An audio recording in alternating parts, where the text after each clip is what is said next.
আজকে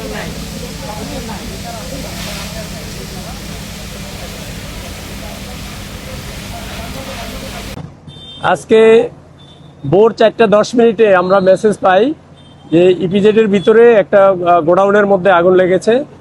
তো আমাদের মেসেজ পাওয়ার সাথে সাথে আদমজি ইপিজেডে যে ফায়ার স্টেশন আছে সেটা মুভ করে, এবং ওই ফায়ার স্টেশনের গাড়ি পাম্প সহ লোকজন আসার পর আগুনের ভয়াবহতা দেখে তারা সাহায্য চায়, এবং এই সাহায্যের প্রেক্ষিতে পর্যায়ক্রমে আমাদের Kashpur fire station, Hajiganj fire station, Shibu market fire station এবং নারায়ণগঞ্জ ফায়ার স্টেশন থেকে আমাদের মোট 11টি ইউনিট এই ঘটনাস্থলে এসে কাজ শুরু করে। এর মধ্যে আমাদের 9টা ইউনিট কাজ করেছে এবং 2টা ইউনিটকে আমরা স্ট্যান্ড বাই রেখেছি, তাদের কাজ করতে হয় নাই।